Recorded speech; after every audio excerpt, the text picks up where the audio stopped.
గారికి నాకు తిరుమలలో ఒక షాప్ ఉంది, అదే నా జీవనాధారము. నాకు ఒక పాప ఉంది, తనకి 7 సంవత్సరాలు. నా భర్త పేరు ఓ క్రాంతి కుమార్, రెవెన్యూ డిపార్ట్మెంట్లో టీటీడీలో వర్క్ చేస్తారు. అయితే మేము కొన్ని కారణాల చేత విడిపోయి 3 సంవత్సరాలు అవుతుంది. సో ఆయన వేరే వివాహం చేసుకున్నారు, ఆయన జీవితం ఆయన జీవిస్తున్నారు. సో ఇక్కడ ఏమైందంటే నా షాప్ మీద నారాయణ, కలకండ నారాయణ రాయల్, కలకండ భాను రాయల్, నా భర్త ఓరిగంటి క్రాంతి కుమార్ ముగ్గురు కలిసి నా షాప్ని దౌర్జన్యంగా నా నుంచి తీసుకోవాలని చూస్తున్నారు. దీనికి అర్ధరాత్రి 1:20కి నేను లేని సమయంలో షాప్లో దౌర్జన్యంగా వచ్చి షాప్లో ఉన్న కుర్రవాడి దగ్గర ఉన్న ఫోన్లు అవి లాక్కొని నా షాప్లో సామాన్లన్నీ బలవంతంగా తీసి బయట వేశారు సార్.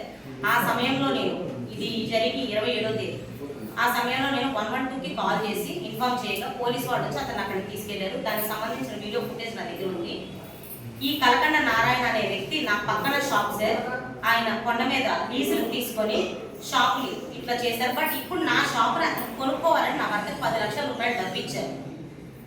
ఎలా అయినా ఈ షాపు నా నుంచి దౌర్జన్యంగా తీసుకోవాలని గత కొద్ది రోజులుగా ఒక 30 మంది వరకు యాత్రికుల్లో కలిసిపోయి నన్ను ఫోటోలు వీడియోలు తీయడము, నన్ను భయపెట్టడము, పక్కన నారాయణ గారు వాళ్ళకి ఆహారం పానీయాలు అన్నీ అందించి నన్ను ఇంకా ఎక్కువగా భయపెట్టి ఆయన వెనక, నేను ఈ పేర్లు చెప్పొచ్చో లేదో నాకు తెలియదు, బట్ ఇప్పుడు ఆల్రెడీ నాకు ప్రాణహాని ఉంది, నాకు నా బిడ్డకి. మమ్మల్ని మేము రక్షించుకుంటాకి పేర్లు నేను చెప్తున్నాను, ఏది ఉద్దేశించి కాదు సార్. వాళ్ళు ఏంటంటే డెప్యూటీ మేయర్ ముద్ర నారాయణ, చెంగయ్య యాదవ్, భవానీ నగర్, జగ్గా, వీళ్ళు ఆడవాళ్ళని మగవాళ్ళని నా షాప్ మీదకి దౌర్జన్యంగా పంపిస్తున్నారు. అంతేకాకుండా వీళ్ళ వెనక డాలర్ దివాకర్ రెడ్డి గారు ఉన్నారు అని వీళ్ళు విచ్చలవిడిగా నా పట్ల అమానుషంగా ప్రవర్తిస్తున్నారు. దీనికి తగిన ఆధారాలు నా దగ్గర ఉన్నాయి సార్. నాకు అలిపిరి రథసప్తమి రోజు రాత్రి 7:20 సమయంలో మన అలిపిరి గేట్ దగ్గర కారు ఆగున్న కారు, వైట్ షిఫ్ట్, అది తెలంగాణ కారణ అయితే నాకు ఐడియా ఉంది, టీఎస్ బండి ఉంది, నెంబర్ నాకు క్లారిటీ లేదు. వాళ్ళు చాలా బలంగా నేను వచ్చే బండిని డోర్లో కొట్టారు సార్. ఆ కొట్టడం వల్ల ఈ చేతికి తగిలి నాకు మా చెల్లి వెనకాతుంది, తన 2 కవల పిల్లలకు, నలుగురం కలిసి బండిలోంచి కింద పడిపోయినప్పుడు అక్కడ ఉన్న పోలీసు వారు, నేను సుమ కోల్పోయాను, అక్కడ ఉన్న పోలీసు వారే మమ్మల్ని లేపి రమాదేవి హాస్పిటల్కి తరలించారు. ఇది ఇలా జరగగా నేను అక్కడి నుంచి మా అన్నగారి ఇంటికి వెళ్ళాను. మంగళవారం రోజు రాత్రి, ఇది జరిగింది ఆదివారం రథసప్తమి రోజు. మంగళవారం నా భర్త కొంతమంది గుడికి నేను ఇద్దరు తీసుకొని వెళ్ళి దౌర్జన్యంగా నా షాప్ని తను తీసుకోవాలని చూశారు సార్, స్వాధీనపరచుకోవాలని చూశారు. ఆ టైంలో నేను పోలీసు వాళ్ళకి ఇన్ఫార్మ్ చేశాక అక్కడి నుంచి వెళ్ళిపోయారు. కానీ ఆ 30 మంది, 20 నుంచి 30 మంది ఆడవాళ్ళు మగవాళ్ళు నా షాప్ చుట్టూ తిరుగుతూనే ఉన్నారు. తరచూ నా షాప్ ముందుకు వచ్చి షాప్ నుంచి నేను వెళ్ళాలి, షాప్ వాళ్ళకి స్వాధీనం చేయాలి, లేని పక్షాన మేము ఇక్కడ పెట్రోల్ పోసుకొని చచ్చిపోతామని అక్కడి నుంచి వచ్చిన ఒక ఆవిడ చెప్పారు. మీకు డబ్బు ఇచ్చినట్టు ఆధారం ఏంటి అంటే నారాయణ గారు ఈ చెంగయ్య యాదవ్ మధ్యలో ఉండి నీ భర్తకి 2004 3 లక్షలు, 2006 4 లక్షలు డబ్బు ఇచ్చారు. అప్పటి నుంచి నీ భర్త నాకు కట్టలేదు. దాదాపు 20 సంవత్సరాల తర్వాత ఆవిడకి ఇప్పుడు నా భర్త డబ్బు ఇచ్చిన సంగతి గుర్తొచ్చింది సార్. నేను అది నిలదీశాను, మీ దగ్గర ఏమైనా పత్రాలు ఉంటే చూపించండి, దాని దగ్గర నేను మాట్లాడతాను, నీకు ఇవ్వాల్సిన అవసరం లేదు, అన్నింటిలో నువ్వు బయటకు పోవాలని చెప్పారు. మళ్ళీ నేను 112 కాల్ చేశాను. పోలీసు వారు వచ్చి ఇక్కడ మీరు ఉండొద్దు, పోలీస్ స్టేషన్లో తేల్చుకోమన్నారు. అక్కడి నుంచి వాళ్ళు వెళ్ళారు. కానీ అదే చుట్టూ తిరుగుతూ, ఇది ఒకసారి కాదు సార్, నాకు 2 సార్లు ఇలాంటి యాక్సిడెంట్ జరిగింది. గతంలో కూడా జూన్ 9వ తేదీ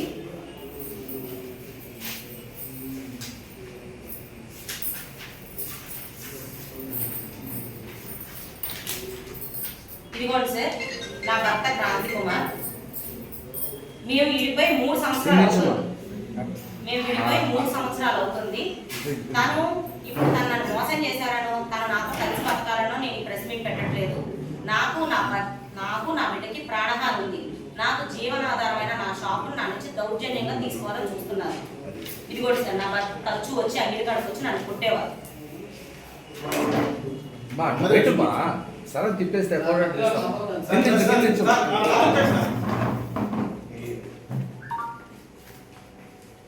విధానం చెప్పు.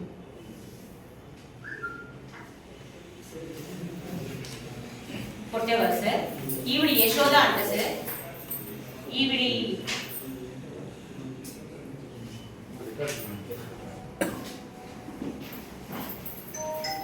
ఈవిడ యశోద అని చెప్పి తెలుగుదేశం పార్టీ అంటే సార్ ఈవిడ కూడా గతంలో ఒక నెల క్రితం కరెక్ట్గా మనకి వైకుంఠ ఏకాదశి రోజుల్లో ఆమె మీ భర్త నాకు 40 లక్షల రూపాయలు డబ్బు ఇవ్వాలి, 40 లక్షల రూపాయలు డబ్బు ఇవ్వాలి, నువ్వు షాపు నాకు స్వాధీనపరచాలి అని చెప్పి ఆవిడ అక్రమంగా వచ్చారు సార్. అప్పుడు కూడా నేను 2 టౌన్కి వెళ్ళి కంప్లైంట్ ఇచ్చాను. కానీ ఇప్పుడున్న హడావిడిలో మేము ఏమీ చేయలేము, 4 రోజుల తర్వాత రండి అని పోలీసు వారు అక్కడి నుంచి పంపించారు. యశోద సార్ ఆవిడ పేరు యాగంటి యశోద అనుకుంటున్నాను. నేలపల్లి యశోద. ఈవిడ తెలుగుదేశం పార్టీ అండి సార్.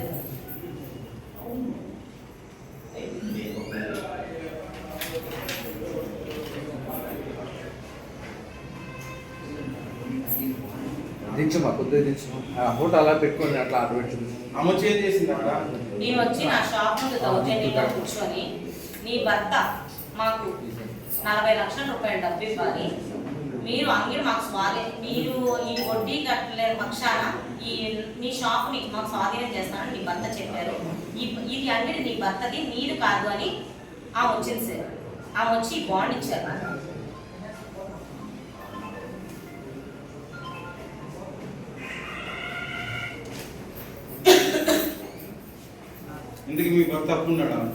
సార్ అది ఫేక్ సార్. నా భర్త ఆమెకి అప్పు లేదు, బట్ నన్ను ఖాళీ చేయించడం కోసం ఆమె నా రూపాయలు పంపించారు. షాప్ ఎవరి పేరు మీద? షాప్ వచ్చి వి పట్టమ్మ వి రాజేంద్ర వైఫ్ వాళ్ళ పేరు మీద ఉంది సార్. వాళ్ళ దగ్గర నుంచి మా తండ్రి గారు కొన్నారు దాన్ని. ఆ షాప్ కొన్నప్పుడు కూడా నేను పుట్టలేదు, నాకు దాని గురించి సరైన వివరాలు ఏమీ తెలియదు. వి పట్టమ్మ షాప్ నెంబర్ 20. ఇప్పుడు కూడా రెవెన్యూ డిపార్ట్మెంట్లో పర్చేసర్ గంగా జానకి అని నా పేరు ఉంటుంది. దీని గురించి నేను రెవెన్యూ అధికారులకు కూడా ఇన్ఫార్మ్ చేశాను. చేస్తే వాళ్ళు అర్జీ రూపంలో తీసుకున్నారు. నాకు ఎస్టేట్ ఆఫీసర్ గారు మరియు సూపరింటెండెంట్ రమేష్ గారు నాకు హామీ ఇచ్చారు, నీకు ఎలాంటి అన్యాయం జరగదమ్మా, నీ భర్తీ డిపార్ట్మెంట్లో ఉన్నంత మాత్రం తను ఏమీ చేయలేరు, సిస్టంలో అది నీ పేరుంది, నెక్స్ట్ మార్చ్లో రెన్యువల్స్ టైంలో నీ పత్రాలు నీకు అందిస్తాము. సో టీటీడీ నాకు నిజంగా అయితే మీరే చేశారు సార్. ఇప్పుడు నేను దాంట్లోనే తిరిగి బతుకుతున్నాను. కానీ ఇప్పుడు ఈ షాప్ నేను నారాయణ గారికి స్వాధీనం చేయాలని ఇవన్నీ జరుగుతున్నాయి. వీరి వెనక ముద్ర నారాయణ గారు, భవానీ నగర్ జగ్గా గారు, చెంగయ్య యాదవ్ గారు, వీరు ముగ్గురు కలిసి ఇవన్నీ చేస్తున్నారు సార్ నా భర్తతో. ఈ భాను రాయల్, నారాయణ రాయల్ కలిసి. అంటే ప్రధానంగా మీరు ముద్ర నారాయణ గురించి, అదేవిధంగా డాలర్ దివాకర్ రెడ్డి గురించి చెప్పారు. అవును సార్. ఏ బేసిక్ తో దాన్ని ఆరోపిస్తారు? ఏ బేసిక్ తో అంటే అక్కడికి వచ్చిన ఆడవాళ్ళు చెంగయ్య గారు మమ్మల్ని పంపించింది, ముద్ర నారాయణ గారు, మేము ఏమన్నా చూసుకుంటాము, నువ్వు మర్యాదగా బయటికి వెళ్ళకపోతే నేను ఇక్కడే పెట్రోల్ పోసుకొని చచ్చిపోతానని ఆవిడ నన్ను బెదిరించారు సార్. దీని వెనక వాళ్ళు ఉన్నారు. అంతేకాకుండా నాకు ఫోన్ కాల్స్ కూడా వచ్చినాయి గతంలో. ఈ చెంగయ్య యాదవ్ అనే వ్యక్తి దగ్గర నుంచి 50 లక్షల రూపాయలు ఇస్తాము, అంగిడి రాసేసి నీ భర్త విడాకులు ఇచ్చి తిరుపతి వదిలి మీరు వెళ్ళిపోవాలి, నాకు ఫోన్ కాల్స్ వచ్చినాయి సార్. అంటే మీ భర్తే వాళ్ళతో కలుసుకొని చేసి ఉండొచ్చు కదా? నేను అదే చెప్తున్నాను సార్, నా భర్తే చేస్తున్నాడు ఇవంతా. మీ భర్తకు మీరు విడాకులు ఇవ్వలేదు సార్? మేము విడాకులు తీసుకోలేదు, 3 ఏళ్ళుగా విడివిడిగా బతుకుతున్నాం. మీ భర్త వేరే పెళ్లి చేసుకున్నారన్నది సార్ నా భర్త 2022 మాకు విశాఖపట్నం నా భర్తకి ట్రాన్స్ఫర్ అయింది. రిషికేశ్ టెంపుల్ అక్కడ కట్టారు, ఒక టెంపుల్. ఆ టెంపుల్ విధుల కోసం నా భర్త వెళ్ళిన అక్కడ శ్రీవారి సేవకురాలు అని తలుపులమ్మ తల్లి అని ఆమె పరిచయం చేసుకున్నారు. అక్కడి నుంచి వాళ్ళిద్దరూ కలిసి బతుకుతున్నారు. 2023 నుంచి ఆవిడ తిరుపతిలోనే నా భర్తతో సహజీవనం చేస్తా అన్నారు. కానీ ఆవిడే లాస్ట్ 27 నవంబర్ పోలీస్ ఎస్ఐ గారు అరుణ గారి ముందు మేమిద్దరం ఇక్కడ వివాహం చేసుకున్నాము, తన భార్య వెళ్ళిపోయింది, మేమిద్దరం కలిసి బతుకుతున్నామని చిరందరి నగర్ దగ్గర ఒక ఇంట్లో వాళ్ళిద్దరూ కలిసి జీవిస్తున్నారు. దానికి ముందు పద్మావతి మహిళా యూనివర్సిటీ ఆపోజిట్లో గాంధీనగర్ దగ్గర ఒక ఇల్లు తీసుకొని ఉన్నారు. గత 3 ఏళ్ళుగా, గత 2.5 సంవత్సరాల్లో వాళ్ళిద్దరూ కలిసే జీవిస్తున్నారు. ఆమె తరచూ విశాఖపట్నం వెళ్తుంది వస్తుంది. అక్కడ ఎవరికి ఆ విడాకు తీసుకోలేదు, వాళ్ళ భర్తతో కూడా అక్కడ ఎవరికి తెలియదు ఆ వీళ్ళిద్దరు సహజీవనం చేస్తున్న సంగతి. అక్కడ తెలిసింది ఏంటంటే ఆమె టీటీడీలో జాబ్ వచ్చింది, ఆ జాబ్ నిమిత్తం ఆమె తిరుపతిలో ఉంది. దానికి సంబంధించిన ఆడియో రికార్డ్స్ కూడా నా దగ్గర ఉన్నాయి. మీ షాప్ ఎక్కడ వస్తుందమ్మా? మీరు ఇంకొక మ్యారేజ్ చేసుకొని సార్ అని నేను చెప్తాను సార్. ఇది జరిగింది 2022లో నా భర్త అక్రమ సంబంధం గురించి నాకు బయటపడిన తర్వాత నా భర్త స్వయంగా ఒప్పుకొని నేను ఆమెను పెళ్లి చేసుకోవాలనుకుంటున్నాను అన్న విషయం చెప్పారు. దానికి నన్ను అంగీకరించమన్నారు. నా కుటుంబ సభ్యులకు చెప్పాను. 2023 మా మా నాన్నగారు చనిపోయారు 23 మార్చి 13వ తేదీ. ఆ చనిపోయిన తర్వాత నా కుటుంబ సభ్యులు కూడా నేను చెప్పిన నేను తిరిగి అతనితో కాపురానికి వెళ్ళను అని. వాళ్ళందరూ నేను చచ్చిపోతామని అది ఇది కుటుంబ పరువు అని నన్ను బెదిరించారు. బెదిరించిన తర్వాత నేను ఇక్కడికి వచ్చాను. 2024 మార్చి 28 వరకు నేను నా భర్తతో కలిసే ఉన్నాను. నన్ను నానా రకాలుగా హింసించాడు. ఆమెతో కలిసి ఉంటారని నా మొహం మీదే చెప్పేవారు సార్ ఆమె వివాహం చేసుకున్నానని. ఇంకెట్లా సార్ కలిసి ఉంటుంది ఆడది?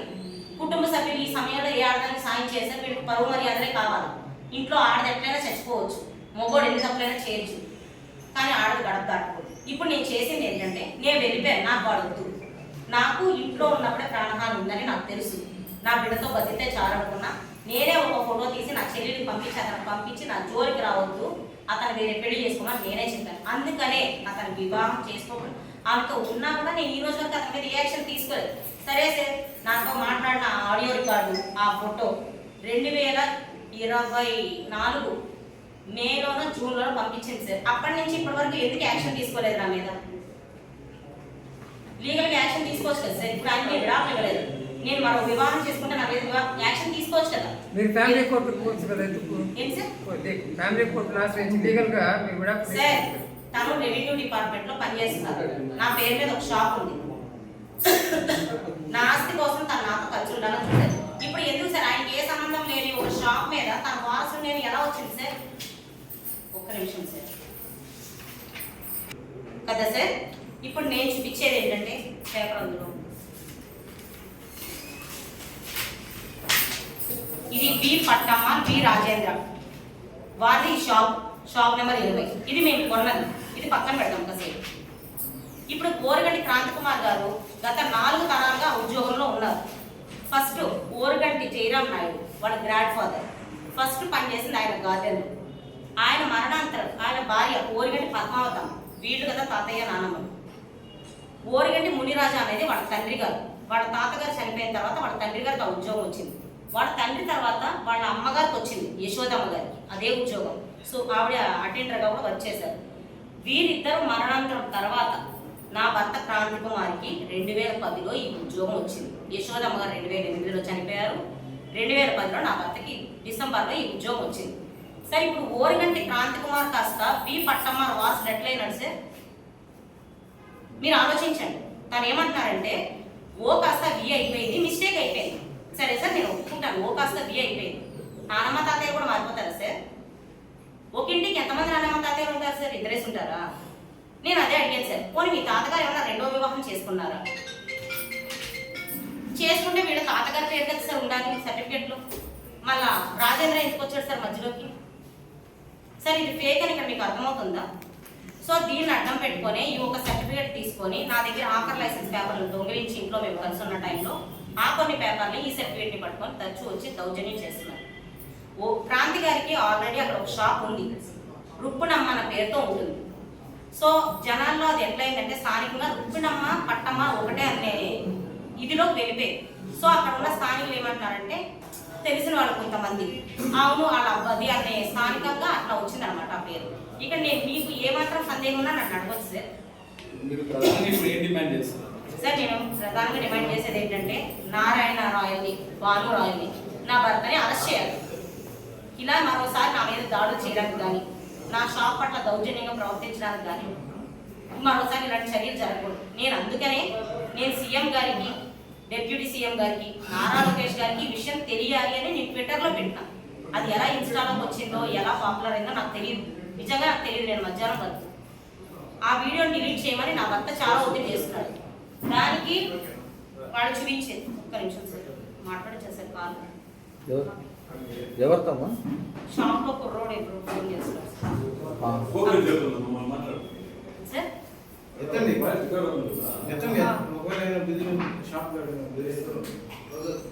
Shop number 20 sir.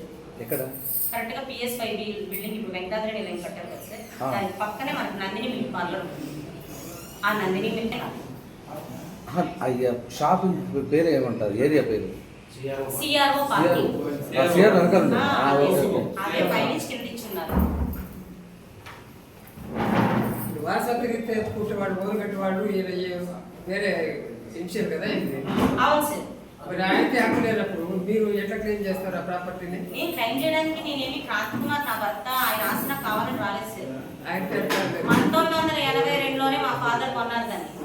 అప్పటికి నేను కూడా పుట్టలేదు. ఆ రికార్డ్స్ అన్ని టీటీడీ వాళ్ళు తీసుకున్నారు నా దగ్గర నుంచి. అప్పట్లో అగ్రిమెంట్ రిజిస్ట్రేషన్ ఏమి ఉండవు టీటీడీ షాప్స్ కి. ఒక అగ్రిమెంట్ ఒక అంగీకార పత్రంతో ముందుకు వెళ్తారు.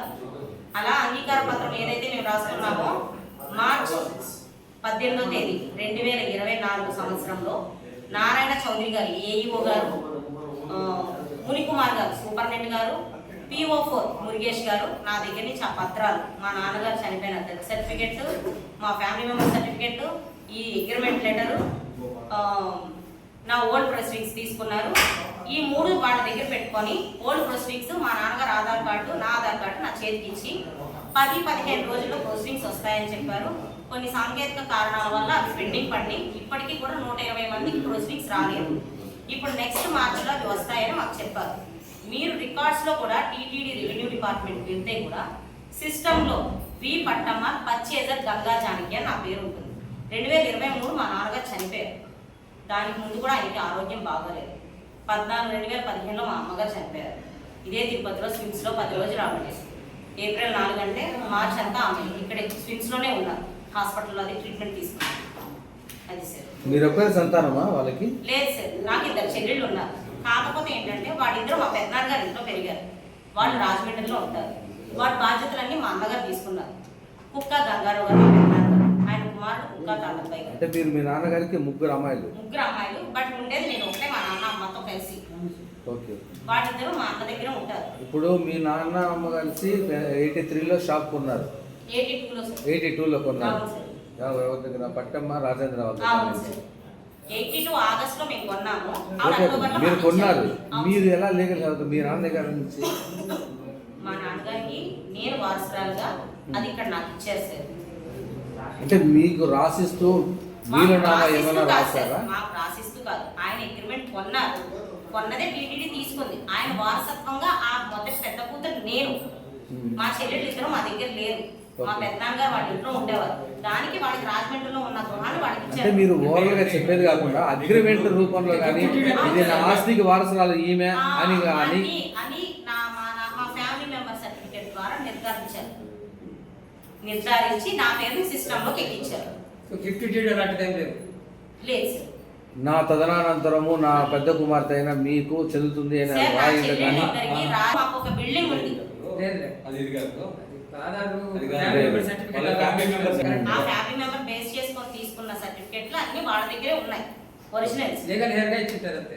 ఓకే మేడం, మీరు తిరుమల పోలీసులను ఆశ్రయిస్తే వాళ్ళు ఏం చెప్పారు? తిరుమల పోలీస్ స్టేషన్లో ఏమైనా కేసు ఈ దౌర్జన్యాలు ఇలా జరగడం వల్ల నేను 2 సార్లు 112 కాల్ చేశాను. సిఐ గారి దగ్గర కూర్చోబెట్టి నన్ను నా భర్తని మాట్లాడారు. మీరిద్దరు భార్యాభర్తలు ఇంకా విడాకులు తీసుకోనందువల్ల మీరు ఏదున్నా కూర్చొని మాట్లాడుకోండి, గొడవలు చేసుకోవద్దు. లేదు నువ్వు రెవెన్యూ ద్వారా పోవాలి అనుకుంటే సోమవారం రోజు మీరు రండి. ఇది జరిగింది శుక్రవారం రోజు. సోమవారం రోజు వచ్చి మీ నిర్ణయం చెప్పండి. సార్ రెవెన్యూ రిపోర్ట్ రాయండి అంటే నేను రాస్తాను. అప్పటి వరకు మీకు మీరు ఆలోచించుకొని రండి అని వాళ్ళు సామరస్యంగా మమ్మల్ని పంపించారు. కౌన్సిలింగ్ చేశారు అంతే సార్. మీ ఫర్దర్ మూవ్మెంట్ ఏ విధంగా ఉంటుంది? ఇంకా కానీ ఒకవేళ కానీ తీవ్రత అయితే ఈ సమస్య సార్ తీవ్రత అయితే ఇంకా నేను చచ్చిపోవాలి సార్. అంతకుమించి వేరే అట్లా దారి లేదు కాదమ్మా, సార్. మీరు ఆరోపణ చేసిన వ్యక్తులు రెడ్డి గారు వీళ్ళకి సపోర్ట్ చేయాల్సిన అవసరం వాళ్ళు వాళ్ళకి సపోర్ట్ చేస్తున్నారు సార్. వాళ్ళ పేరే వాడతారు నా దగ్గర. మీ దగ్గరకు వచ్చి డాక్టర్ దివాకర్ రెడ్డి పేరు వాడారా? వాడారు. నారాయణ భానురాయ్ వాళ్ళ తండ్రి గారు వాడారు నా దగ్గర. నువ్వు ఏం చేయగలుగుతావు? ఒక ఆడపిల్లవి, మేము ఇస్తాన్న డబ్బు తీసుకొని వెళ్ళిపో ఇక్కడ నుంచి. ఆయనకి ఏంటంటే మొత్తం ఆ లైన్ లో ఉన్న షాపులన్నీ ఆయన కావాలి సార్. ఆ లైన్ లో 5-6 షాపులు ఆయన ఇప్పటికే స్వాధీనం చేసుకున్నారు లీజ్ ప్రకారం. ఆయనే నడిపిస్తా అన్నారు. మీరు కావాలంటే తిరుమలలో ఒకసారి వచ్చి చెక్ చేయొచ్చు. రోడ్డు మొత్తం ఆయన చేతిలో ఉంటాయి. ఇప్పుడు అక్కడ మిగిలి ఉన్నది నా షాప్, లాస్ట్ లో 2 షాప్. ఇప్పుడు మా షాప్ తీసుకోవాలి. డిప్యూటీ మేయర్ ముద్ర నారాయణ గారి పాత్ర ఖచ్చితంగా ఉంది ఇందులో. చెంగయ్య యాదవ్, భవానీ నగర్ జగ్గా. ఏమో సార్ నేను పేర్లు బయట పెట్టుకున్నా. నాకు ఇప్పుడు ఇంతవరకు నేను మునిగిపోయినాను సార్. ఇంక మునిగిపోవడానికి ఏం లేదు. మహా అయితే నా ప్రాణాలు దిగలుగుతారు. ఇప్పుడు అది కాపాడుకుంటాకే మీ అందరినీ నేను ఆశ్రయించాను. ఇంతకు మించి నేను ఏం చేయగలను సార్? వాళ్ళని అరెస్ట్ చేయాలి సార్. భాను రాయల్ని నారాయణ రాయల్ని నా భర్తని అరెస్ట్ చేయాలి. మీరు కంప్లైంట్ ఇచ్చారమ్మా అక్కడ? సార్ నేను కంప్లైంట్ ఇచ్చాను, అదే చెప్తున్నాను. సిఐ గారు మీరు మాట్లాడి మీ నిర్ణయం సోమవారం రోజు వచ్చి చెప్పండి అని చెప్పారు. నేను రాతపూర్వకంగా ఎలాంటి కంప్లైంట్ ఇవ్వలేదు, ఇప్పుడు ఇవ్వలేదు. యశోద గారి టైంలో కూడా నేను ఇవ్వలేదు. కంప్లైంట్ ఇస్తే నేనపల్లి యశోద గురించి సార్ సిచ్యువేషన్ చూడండి. నేనపల్లి యశోద టైంలో కూడా నేను వెళ్ళినప్పుడు వైకుంఠ ఏకాదశి కార్యక్రమాల్లో బిజీగా ఉన్నారు. నాకు పేరు చెప్పలేను. ఇప్పుడు చేస్తున్నారు, డబ్బు తీసుకొని బిడ్డను తీసుకొని ఇక్కడి నుంచి వెళ్ళిపోమని నాకు బెదిరింపులు కూడా జరిగినాయి నా మీద. నేను అందుకే సార్ లోకల్గా నాకు ఎలాంటి న్యాయం జరగదనే నేను ట్విట్టర్లో పెట్టుకున్నాను సార్. నారా లోకేష్ గారు, ముఖ్యమంత్రి గారు, డిప్యూటీ సీఎం గారు ఎవరో ఒకరు చూసి ముందుకు వచ్చి నా ప్రొసీడింగ్స్ నాకు ఇప్పిస్తారని, నా ప్రాణానికి భద్రత కల్పిస్తారని. ఇంకా చిన్న బిడ్డను పెట్టుకొని నేను ఎవరి దగ్గరికి న్యాయం అడగాలి సార్? ఓకే.